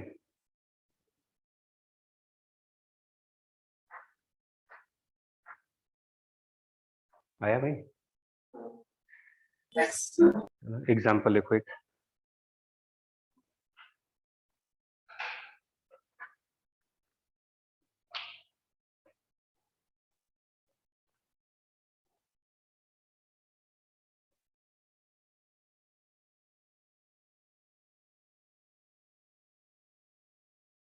वही वाला वेक्टर हो, एग्जाम्पल में सेम वेक्टर जो पीछे यूज किया था। Let A vector equal to, let A vector क्या था वो 6i cap plus 8j cap minus 10√3 k cap is incident on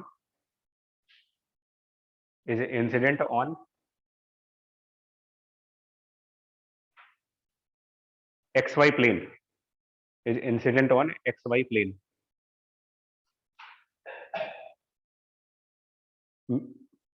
Medium above xy plane, the medium above xy plane,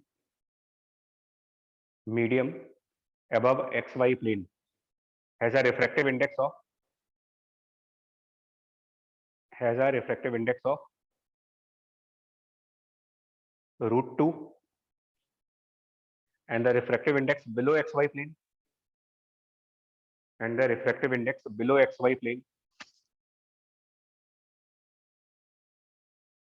is √3. ऊपर √2 है, नीचे √3 है। xy मतलब पॉजिटिव जेड एक्सिस की side पर √2 है, नेगेटिव जेड एक्सिस की साइड पर √3 है। Find unit vector in the direction of refracted ray. Find a unit vector in the direction of refracted ray.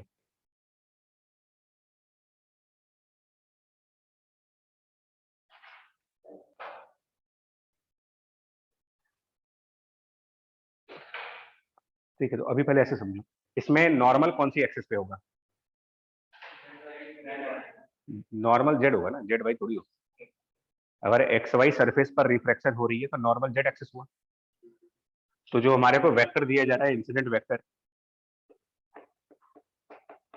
6i plus 8j and minus 20√3 k, क्या 6i plus 8j incident vector का वो part नहीं हो गया जो normal के perpendicular है? Perpendicular, जिसको हम आई परपेंडिकुलर और आई पैरेलल कह रहे हैं, वो आइडेंटिफाई तो करो आप। आई परपेंडिकुलर मतलब if normal is Z axis, then I perpendicular का मतलब एक्स वाई प्लेन वाले कंपोनेंट। तो ये जो आई परपेंडिकुलर है, सॉरी 10√3, तो ये जो आई परपेंडिकुलर लिख रहे हैं, पहले तो हम इसका फॉर्मेट लिख रहे थे, बाद में थीटा के बारे में बाद में सोचेंगे। साइन थीटा 2, आपको पहले ये पहचानना पड़ेगा कि आई परपेंडिकुलर का मतलब क्या हुआ यहाँ। जेड एक्सिस नॉर्मल है इस क्वेश्चन में, तो एक्स वाई प्लेन के सभी कंपोनेंट्स हमारे आई परपेंडिकुलर है, यानी कि ये लिखेंगे 6i cap plus 8j cap, और इसको डिवाइड इसी के मैग्नीट्यूड से करेंगे 10, पहला टर्म। दूसरा टर्म हो गया प्लस कॉस थीटा 2, उसमें क्या मल्टीप्लाई करेंगे? इंसिडेंट वेक्टर का वो पार्ट जो नॉर्मल के पैरेलल है, यानी के कैप के पैरेलल, माइनस 10√3 के कैप, और उसको उसके मॉड से डिवाइड करेंगे 10√3 से। अब हमारे पास सिर्फ एक टारगेट बचा है, किसी तरीके से थीटा 2 निकालें, मतलब रिफ्रैक्शन एंगल निकालें। वो स्नेल्स लॉ से आएगा, लेकिन उसके लिए थीटा 1 पता होना चाहिए। हाँ, मतलब जो इंसिडेंट वेक्टर जेड एक्सिस से कितने एंगल पर है वो निकालना पड़ेगा, और वो हाँ वेक्टर की डायरेक्शन कोसाइन से निकलेगा।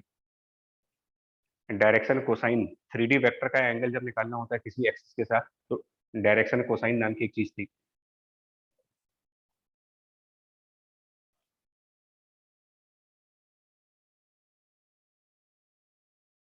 याद करोगे तो क्लास 11th में कि cos of angle with any axis, वो निकलता था उस एक्सिस के कंपोनेंट को वेक्टर के मॉड से डिवाइड करके।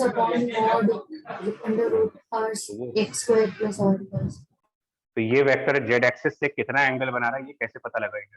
एंगल विथ जेड एक्सिस निकालना हो तो ऐसे नहीं होता था कि cos of angle with the Z axis will be इसका जेड कंपोनेंट अपॉन इसका मॉड, ये माइनस √3/2 आएगा, जिसका मतलब हो जाएगा थीटा की वैल्यू 120 है। तो 120 डिग्री किनके बीच का एंगल है? इंसिडेंट रे के एक्सटेंशन का, इंसिडेंट रे का जो एक्सटेंशन होगा वो आपके एन कैप से 120 पर है। यानी थीटा 1 60 है, 60 theta 1 degree. 60 degree, theta 1 60 degree हुआ।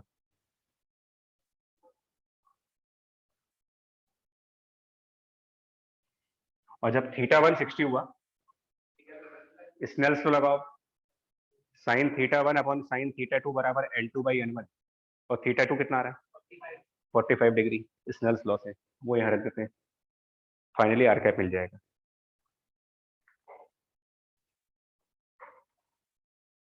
ठीक है, तो ये दोनों वेक्टर वाले फॉर्म न्यू अपडेट्स हैं, मतलब जितना पहले पढ़ा था उसमें अपडेट ये, बाकी सब और लोग बाकी सब चीजें तो आप इवन क्लास 10th की किताबों में भी लिखा मिल जाता है।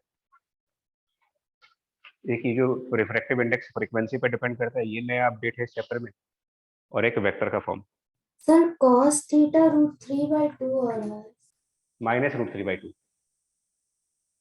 तो क्योंकि सर जेड कंपोनेंट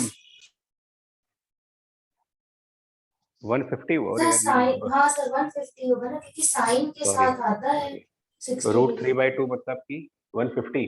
150 डिग्री होगा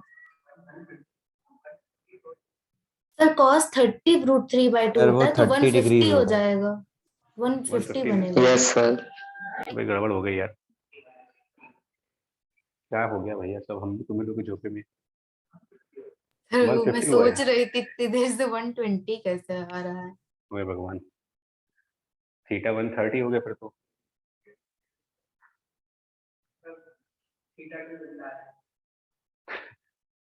ऊपर का रिफ्रैक्टिव इंडेक्स कितना लिया था हमने, सर 30 ऐसे ही आ जा पलट रहा दो, था सर, पलट दो, देख के लग रहा था 30 है वो। ऊपर √3 कर दो, नीचे √2 कर दो, क्वेश्चन में चेंज कर लो, ऊपर का रिफ्रैक्टिव इंडेक्स √3 और नीचे का रिफ्रैक्टिव इंडेक्स √2।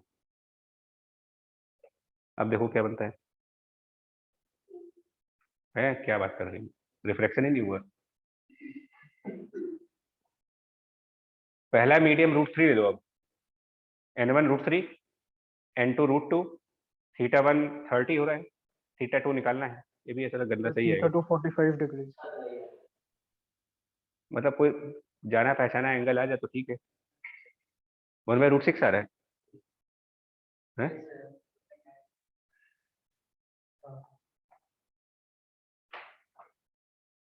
साइन थीटा 2 तो क्या करना है आपको, सब साइन थीटा 2 आ रहा है ना 1/√6, तो क्यों परेशान हो रहे हो, यहाँ 1/√6 रखो और ये 1 माइनस करके निकालो, क्या दिक्कत है, ये प्रॉब्लम थोड़ी है कि थीटा 2 कितना आ रहा है।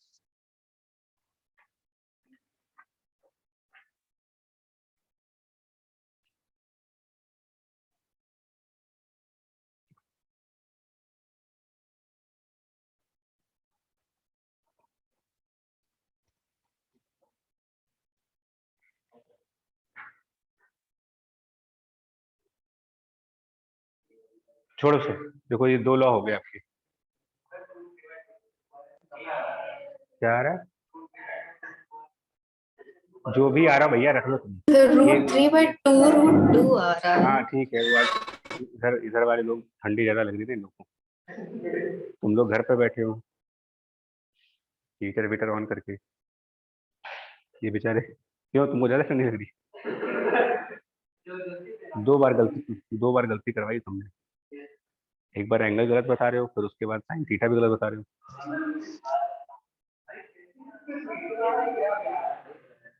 ऐसी बेशरम आदमी है मतलब,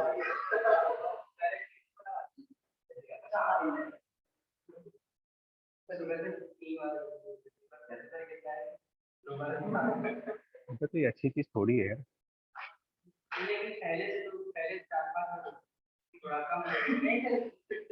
तो मतलब एग्जाम जो पोस्टपोन हो रहे हो तुम्हारे फायदे की चीज हो रही है, तुमको टाइम मिल रहा है अपनी गलती कम करने का। कौन सा ऑफलाइन, भैया देखो जब तक गवर्नमेंट अलाउ नहीं कर रही है तब तक करेंगे, जिस दिन उनका ऑर्डर आ गया बंद कर देंगे।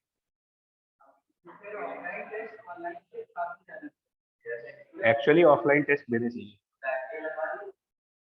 वैक्सीन लगवा लो, एक्चुअली ऑफलाइन टेस्ट देने चाहिए, क्योंकि क्यों अभी 15 करीब है,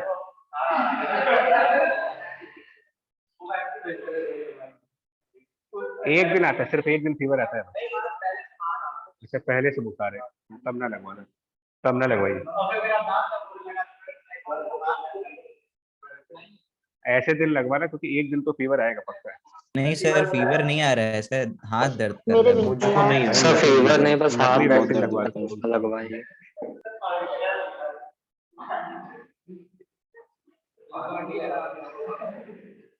हाँ पानी वाला इंजेक्शन ना हो कहीं, पता करवा लो।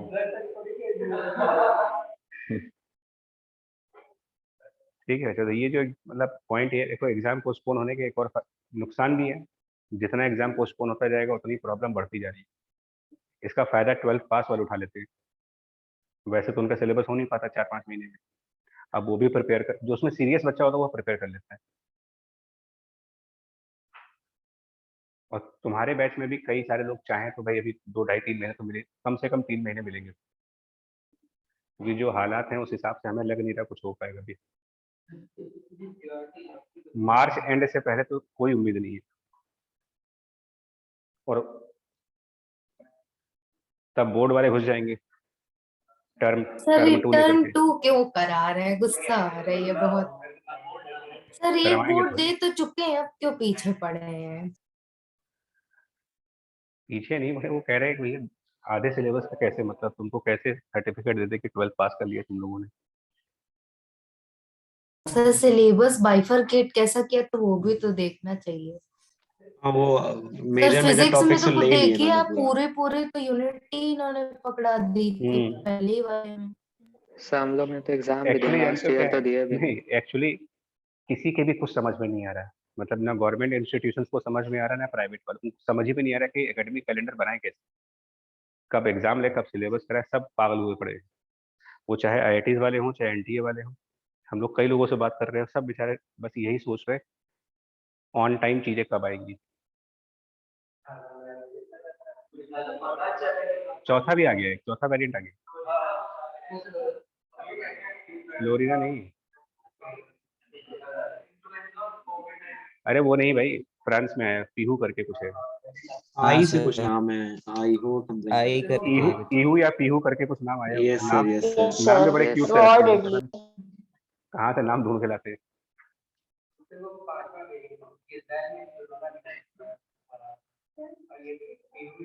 सर आई एच हाँ यू। इहू ना, हाँ। तो नाम नहीं मिल रहे थे, अजीब अजीब नाम रख रहे हैं ये लोग। अरे क्या बताया जाए।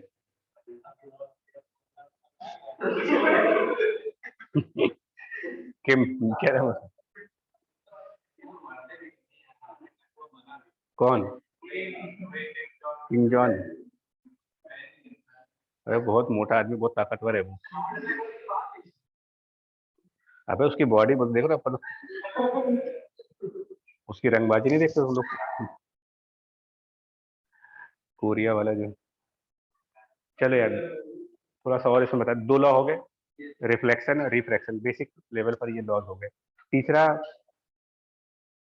थर्ड पॉइंट जिसको हम यूज करते हैं वो इस तरीके से डिफाइंड है इसी में, critical angle and total internal reflections, TIR, critical angle and total internal reflection.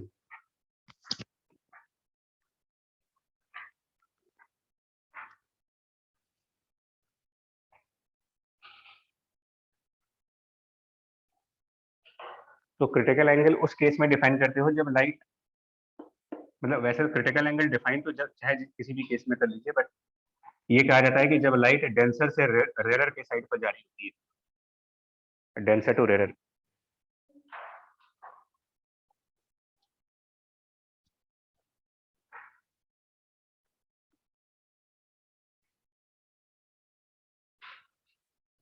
एक बार बताओ, जब लाइट डेंसर टू रेरर जा रही एंड सपोज कोई रे बिल्कुल नॉर्मली इंसिडेंट करवाई जाए,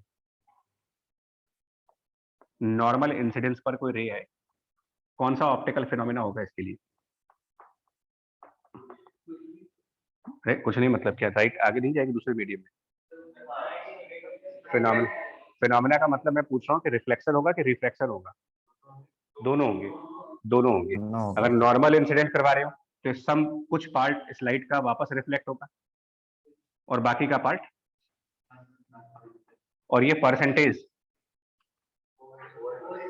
वही है 3, डेंसर मीडियम ग्लास का केस लीजिए, 3/2 रिफ्रैक्टिव इंडेक्स वाला केस, और परसेंटेज के लिए एक बार इंटरफेरेंस में कैलकुलेशन करवाई एचपी है, हम उसको डायरेक्ट यूज कर रहे हैं। 3/2 पे क्या होता है, 4% आता है, तो 4% लाइट रिफ्लेक्ट, 96% रिफ्रैक्ट, जब ये नॉर्मल इंसिडेंस।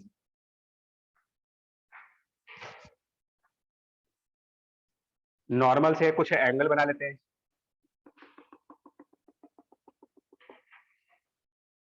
थोड़ा सा कम एंगल, मान लीजिए नॉर्मल से कुछ 5-10 डिग्री का एंगल है, थीटा। तो ये कहते हैं कि लाइट जो होगी वो अगेन कुछ पार्ट इसका रिफ्लेक्ट होगा और बाकी का part away from the normal जाएगा। अब परसेंटेज क्या होगा,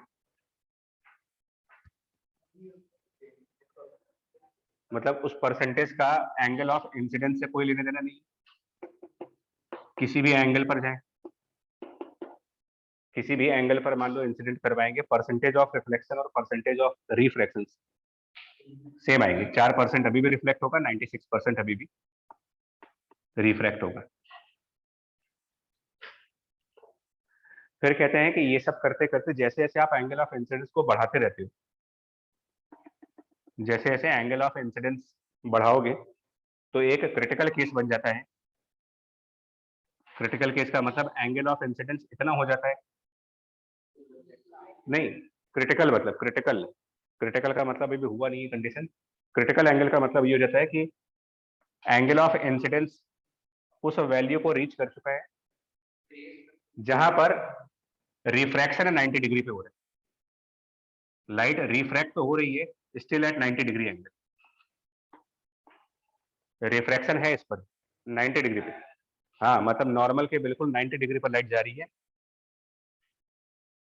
और साथ में रिफ्लेक्ट भी हो रही है थीटा सी एंगल पर।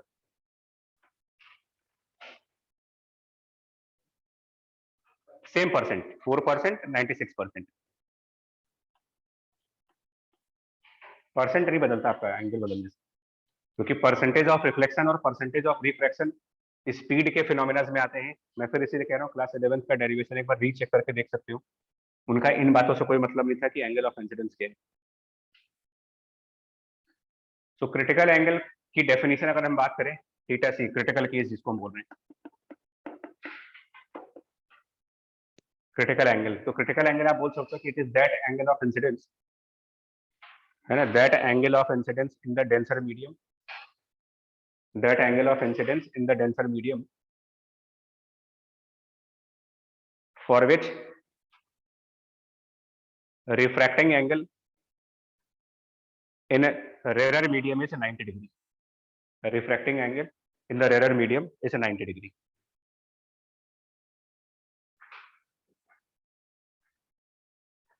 फिर से बोल रहा हूँ, critical angle it is that angle of incidence in a denser medium for which refracting angle is a 90 degree in a rarer medium. इसके बाद अगर बढ़े,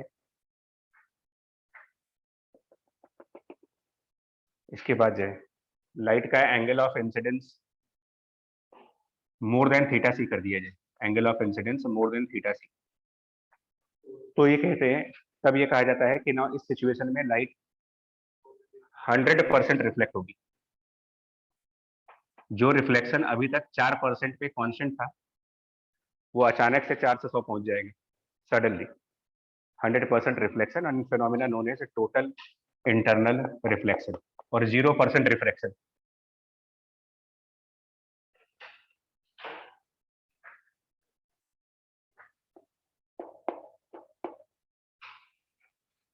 और दो कंडीशंस लिखवाई जाती हैं थ्योरेटिकल फॉर्म में कि टोटल इंटरनल रिफ्लेक्शन होने के लिए दो कंडीशन चाहिए होती है। पहली कंडीशन तो ये होनी चाहिए कि जो लाइट की ट्रेवलिंग है वो डेंस मीडियम से रेरर होनी चाहिए, उल्टे में नहीं होता, रेरर से डेंसर जाने में कोई टोटल रिफ्लेक्शन नहीं आता। तो पहली कंडीशन डेंसर टू रेरर हो, और दूसरी कंडीशन ये होती है कि जो एंगल ऑफ इंसिडेंस है वो क्रिटिकल वैल्यू से बड़ी हो। और क्रिटिकल वैल्यू डिफाइन कैसे होगी, मतलब ये कैसे मालूम चलेगा कि क्रिटिकल एंगल है कितना, स्नेल्स लॉ। ध्यान दिएगा, एक मिनट, क्रिटिकल एंगल पर at critical angle Snell's law valid है या नहीं? है सर वैलिड। है, क्योंकि इस समय रिफ्रैक्शन हो रही है, क्रिटिकल एंगल रिफ्रैक्शन का पार्ट है। तो फिर स्नेल्स लॉ के हिसाब से sine of theta 1 which is sine theta C upon sine of theta 2 90 degree पे हो रहा है, is n2 by n1 which is refractive index of rarer medium upon the refractive index of denser medium। यहां से critical angle को define किया जाता है। Critical angle sine inverse NR by ND, मतलब रेयर मीडियम का refractive index upon the denser medium refractive index का sine inverse, वो हो गया क्रिटिकल एंगल। और एंगल ऑफ इंसिडेंस इससे बड़ा होने पर और डेंसर से रेयर जाते वक्त दोनों चीजें होनी चाहिए, तब कहते हैं कि लाइट 100% रिफ्लेक्ट होगी।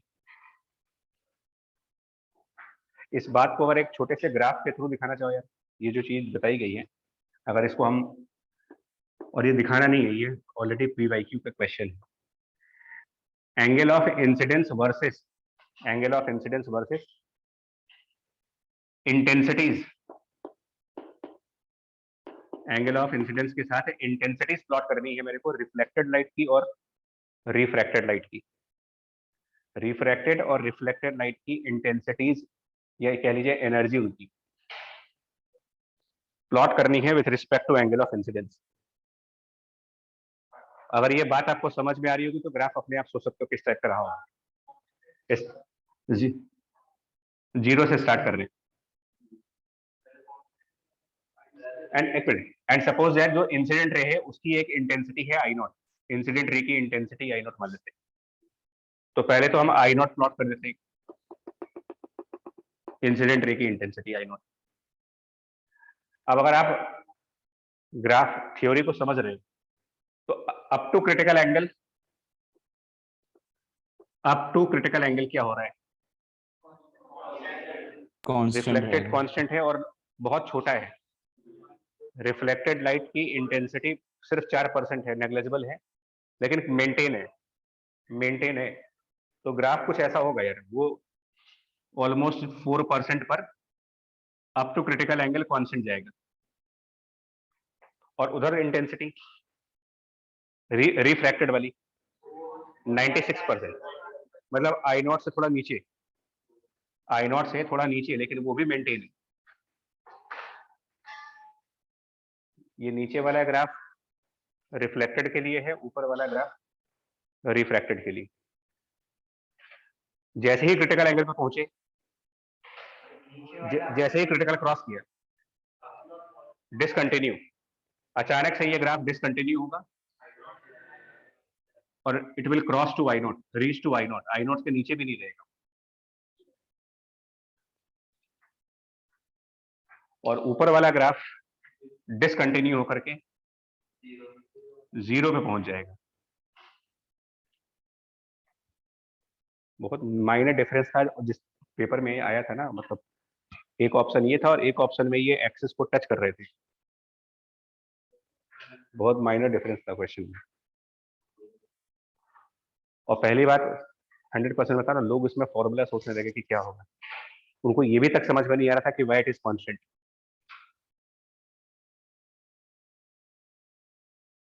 और हम लोग रिफ्लेक्शन को इसीलिए 5-6 बार रिपीट करते हैं, क्लास 11 12 मिला करके 3 बार रिपीट कर देते थे। भैया जैसे तुम लोग को 4% अब याद ही हो गया है कि ग्लास और एयर में 4% आता है, और यही वो डायग्राम समझाना चाह रहा है कि irrespective of angle of incidence वो परसेंट 4 रहेगा, 4 से सीधा कहाँ पहुंच जाएगा 100, बीच का कोई नंबर नहीं है, मतलब 4% अचानक से उठा 100%।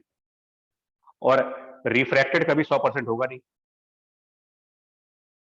रिफ्रैक्टेड स्टार्टिंग से ही कितना था, और 96 से 0 हो जाएगा। यही बात समझ में ग्राफ। नेक्स्ट। Yes sir.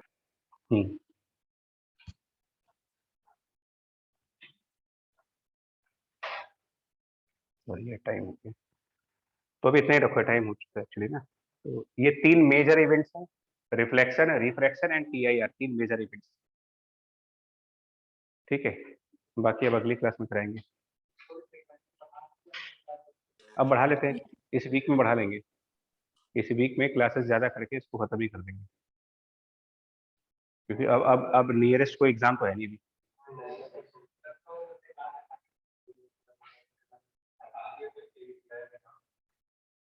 अरे अब ये महीने तो कुछ नहीं होने वाला, इस महीने क्या मतलब, अभी फरवरी तक तो कुछ नहीं होगा, पे केसेस बढ़ ही रहे। ठीक है, आज भी हमको लग रहा है ज्यादा ही आए होंगे, कल 98,000 के आसपास थे, अभी देखो आज।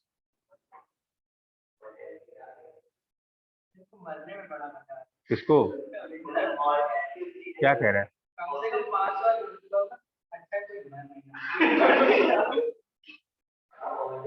क्यों नहीं मर रहे भाई? मर रहे हैं यार, मर रहे हैं। चलो भाई ठीक है। Thank you sir.